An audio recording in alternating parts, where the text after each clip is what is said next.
हे तुमचा लॉयर्स आहे, हा झाला वाक्याचा सब्जेक्ट.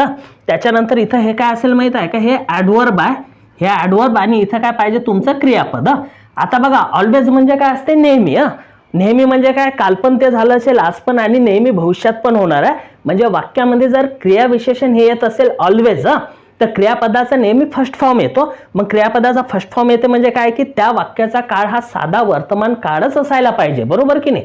मग साधा वर्तमान काळ आहे, जर वाक्याचं फर्स्ट फॉर्म म्हणजे क्रियापद फर्स्ट फॉर्म पाहिजे, तर मग वाक्याचा सब्जेक्ट बघा, लॉयर काय हा तुमचा थर्ड पर्सन आहे, सिंग्युलर आहे, बरोबर आहे. म्हणजे फर्स्ट पर्सन काय आय, सेकंड पर्सन काय यू आणि उरलेले सर्व काय थर्ड पर्सन असतात. मग थर्ड पर्सन ज्याला एस यस ने लागत ते सिंग्युलर, ज्याला एस यस लागते ते प्लुरल म्हणजे काय अनेक वचन.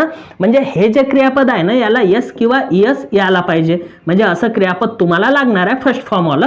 आता बघा आणि पुढे काय होतं, द लॉ, म्हणजे त्या लॉला काहीतरी ते करत असतील नेहमी. प्लीट्स म्हणजे काय असते, विनंती करणे. बघा विनंती करणे. आता इथं यस लागलेलं आहे म्हणजे प्लीट्स हे येऊ शकते, कन्व्हिन्सेस याला पण यस आहे, हे सिंग्युलर आहे. टेल्स हे पण यस आहे, सिंग्युलर आहे. आणि हे इंटरप्रेट्स हे पण सिंग्युलर एकवचनी आहे.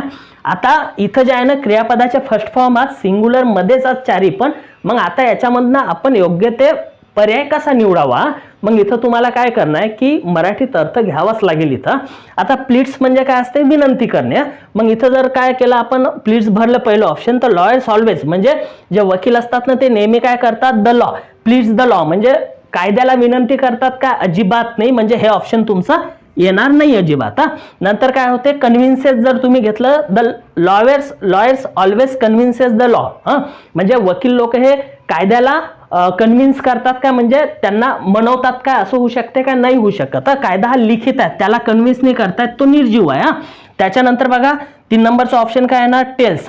Lawyers always tells the law, म्हणजे वकील हे नेहमी काय सांगतात, कायदा सांगतात काय. एखादा वकील जर का घरातून सकाळी एखादे भाजीपाला आणायला गेला, मटण आणायला गेला, सगळ्याला कायदाच सांगत बसेल का, असा कायदा आहे तसा कायदा आहे, लोक काय म्हणतील, कायदा शिकून हा पागल झाला, बरोबर आहे. म्हणजे तिथं टेल्स नाही आहेत. मग उरलेलं तुमचं ऑप्शन काय ते 4 नंबरचा इंटरप्रेट्स म्हणजे काय असते, त्या कायद्याची काय असते त्याच्यातून पळवाटा काढणे किंवा कायद्याचा अर्थ समजून सांगणे.